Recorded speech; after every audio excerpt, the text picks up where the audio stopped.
Hi, welcome to icon news. నేను మీ సతీష్. ప్రస్తుతం మనతో పాటు స్టూడియోలో ప్రముఖ రాజకీయ విశ్లేషకులు రాజేష్ అప్పసాని గారు ఉన్నారు. వారితో ఒకసారి ఏపీలోని ప్రస్తుత రాజకీయ పరిస్థితులపై చర్చిద్దాం. నమస్తే రాజేష్ గారు. నమస్కారం సార్, తిరుపతి కల్తీ లడ్డు విషయం ముగింపు దశకు వచ్చినట్లు కనిపిస్తుంది. అయితే ఇంకా కొన్ని ప్రశ్నలకి సమాధానాలు రావాల్సి ఉంది. ఇందులో అసలు నెయ్యే కాదు, రకరకాల రసాయనాలతో రకరకాల పదార్థాలతో నెయ్యి లాంటి పదార్థాన్ని తయారు చేశారు అనేదే తేలింది. అందులో యానిమల్ ఫ్యాట్ ఉందా, ఫిష్ ఆయిల్ ఫ్యాట్ ఉందా, ఇవనేది రెండో విషయం. అయితే కల్తీ జరిగింది. ఇక ఇంకొక విషయానికి వస్తే, చిన్న అప్పన్న దీంట్లో సూత్రధారి అరెస్ట్ అయి నిన్న మొన్నటి వరకు అరెస్ట్ అయి జైల్లో ఉన్న, రిమాండ్లో ఉన్న చిన్న అప్పన్న వైవి సుబ్బారెడ్డి గారి మాజీ కార్యదర్శి పిఏ, ఆయన కీలకంగా మారాడు. వైవి సుబ్బారెడ్డి గారేమో 2018 తర్వాత అప్పన్నతో నాకు సంబంధం లేదు, నాకు పిఏగానే లేడు అంటూ ఆయన వ్యాఖ్యానిస్తున్నారు. మరి ఈ విచారణలో వైవి సుబ్బారెడ్డి గారు ముసుగే ఉన్న తొలుగుతుందంటారా? ఇప్పుడు ఇక్కడ చాలా కీలకమైన ఘట్టానికి విచారణ చేరుకుంటా ఉంది. రైట్. మనం వెనకట ఏది సినిమానో గుర్తులేదు కానీ నాకు ఒక పాట గుర్తుంది. నీ పాపం పండెను నేడు, నీ భరతం పడతా చూడు అని చెప్పని. ఇవాళ ఒక్కొక్కరు చేసిన పాపాలు ఆ శ్రీవారే పండిస్తూ ఒక్కొక్కరి భరతం పట్టడానికి ప్రజా జీవితంలో నాయకులుగా చలమనవుతూ స్వామివారి సేవకులుగా వ్యవహరించాల్సిన వాళ్ళు, స్వామివారి పవిత్రతను కాపాడటానికి నియమించబడ్డ వాళ్ళు స్వామివారి పవిత్రతను భంగం కలిగిస్తూ అధికార దుర్వినియోగానికి పాల్పడ్డ తీరు ఒక్కొక్కరికి సంబంధించిన ఒక్కొక్క అన్యాయాలు, అక్రమాలు రోజుకొకటి చొప్పున వెలుగులోకి వస్తూ ఉన్నాయి. ఎప్పుడైతే 2024 జూలై ఆగస్టు నెలలో ముఖ్యమంత్రి చంద్రబాబు నాయుడు గారి ద్వారా 5 సంవత్సరాల పాటు తిరుమల శ్రీవారి ప్రసాదానికి వినియోగించే నెయ్యి, అంటే ప్రసాదం తయారీలో వినియోగించే నెయ్యి, అత్యంత కీలకమైన ముడి సరుకు అది. ప్రసాదం తయారీలో వినియోగించే నెయ్యి జంతు అవశేషాలతో కూడిన నెయ్యి సరఫరా చేయబడింది అని చెప్పి ఆయన ఒక ప్రకటన చేశారు. ఆ ప్రకటన చేయటానికి ఆయనకి ఉన్న base National Dairy Development Board వాళ్ళ ల్యాబ్ రిపోర్ట్. ఆ రిపోర్టులో చాలా డీటెయిల్డ్గా ఏ ఏ కాంపనెంట్స్ ఆ నెయ్యి లాంటి పదార్థంలో మిక్సప్ అయి ఉన్నాయని చెప్పని వాళ్ళు అనలైజ్ చేసి రిపోర్ట్ ఇచ్చారు. వాస్తవంగా ఆ రిపోర్టు వెలువడిన తర్వాత TV5 ఛానల్లో నేను కూడా డిబేట్లో ఉన్నా ఆ రోజు. వాస్తవంగా ఏంటంటే, ఇప్పుడు నేను కెమికల్ ఇంజనీర్ని కాదు, రసాయనాల గురించిన పరిజ్ఞానం నాకు లేదు. ఆ రోజు ఆ డిబేట్లో మూర్తి గారు మల్లిక్ పర్చూరి అని చెప్పని కెమికల్ ఇంజనీర్ గారిని ఆయన్ని ఫోన్లో తీసుకున్నారు. తీసుకుంటే ఆయన కాల్లోకి వస్తూనే ఒక విస్తుగొలిపే వాస్తవాన్ని తెలియజెప్పారు. ఆయన అప్పటి వరకు కల్తీ నెయ్యి అని భావిస్తా ఉన్నాం అందరం. ఆయన చెప్పింది ఏంటి అంటే, నెయ్యి బటర్ నుంచి వస్తుంది. బటర్ అనేది బ్యూట్రిక్ యాసిడ్ తోటి, బటర్ కాంపోజిషన్ బ్యూట్రిక్ యాసిడ్ ఉంటుంది అందులో. ఈ ల్యాబ్ రిపోర్ట్ చూస్తే ఇందులో బ్యూట్రిక్ యాసిడ్ 0, అంటే ఇది బటర్ నుంచి వచ్చిన ప్రోడక్ట్ కాదు, అసలు ఇది నెయ్యే కాదు అన్నాడు. అదర్ దాన్ బటర్ ఇంక నెయ్యి రాదు. మనకందరికీ తెలుసు, మనందరం రైతు కుటుంబాల నుంచి వచ్చిన వాళ్ళమే, మనందరిలో పాడి ఉన్న వాళ్ళమే. వెన్న లేనిదే నెయ్యి రాదు, పాలు లేనిదే వెన్న రాదు. కాబట్టి ఇది పాల నుంచి సేకరించబడ్డ వెన్నతో తయారు చేసిన వస్తువు కాదు, ఇదొక కెమికల్ కాంపోజిషన్, కెమికల్ సొల్యూషన్ అని చెప్పని సంవత్సరం క్రితమే ఆ రిపోర్ట్ని అనలైజ్ చేస్తూనే ఆయన లైవ్లో చెప్పేశారు. ఇవాళ సిట్టు జరిపిన విచారణలో కూడా అదే నిర్ధారణ అయింది. ఈ నిర్ధారణ అయిన క్రమంలో సిట్టు కదురు చిన్నప్పన్న వైవి సుబ్బారెడ్డి పిఏగా చలామణైన వ్యక్తి గురించి ప్రస్తావించింది. ఇతనే డైరీ యాజమాన్యాలతో సంప్రదింపులు జరిపాడు. ఇతనే కిలోకి 25 రూపాయలు లంచం డిమాండ్ చేశాడు. ఇతనికే ఒక కంపెనీ లంచం నిరాకరించి ఇతని మీద వచ్చి చైర్మన్కి ఫిర్యాదు చేసింది. ఫిర్యాదు చేసిన చైర్మన్ మెనకున్నాడు. అలాగే ఇంకొక డైరీ ఇతనితో కిలోకి 7 రూపాయల చొప్పున మామూలు మాట్లాడుకుంది. ఇతనికి హవాలాలో డబ్బులు పంపించడం జరిగింది, ఇతనికి సో అండ్ సో అధికారులందరూ కూడా సహకరించారు అని చెప్పని వార్తలు వచ్చినాయి.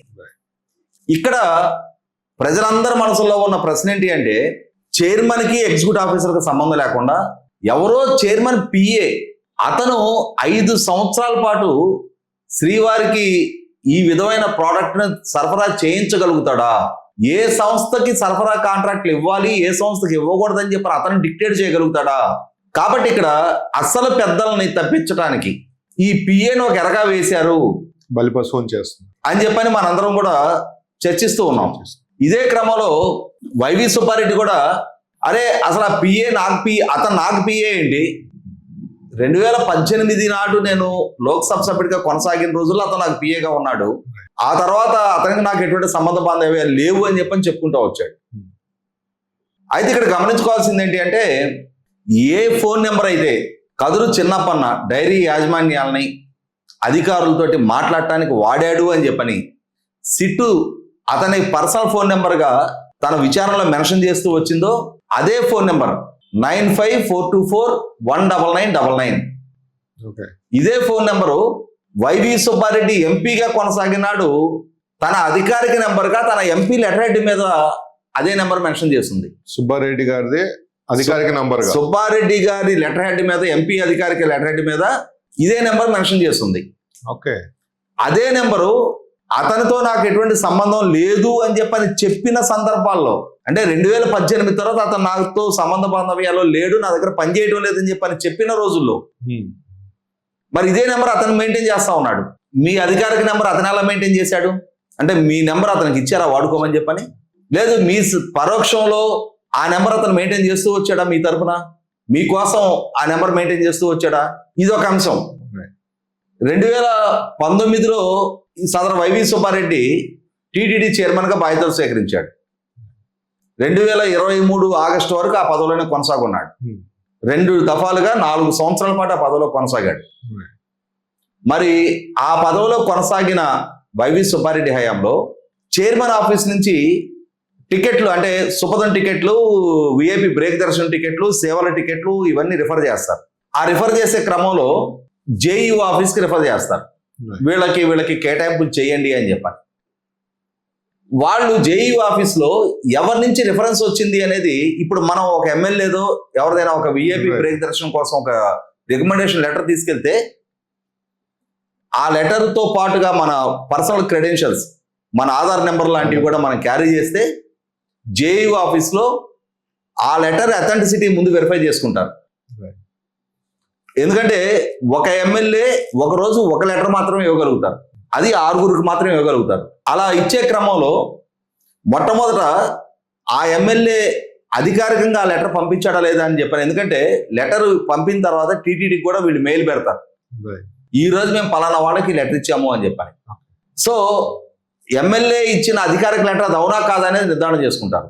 తర్వాత ఎవరి పేరు మీద లెటర్ ఇష్యూ చేయబడిందో వాళ్ళ ఆధార్ నెంబర్ లెటర్లో మెన్షన్ చేస్తారు. దాంతో మనం పర్సనల్ గా మనం తీసుకెళ్లిన ఆధార్ని క్రాస్ చెక్ చేసుకుంటారు, 2 పోల్చి చూసుకుంటారు. ఆ తర్వాత కానీ మనకి దర్శనానికి అనుమతి లభించదు.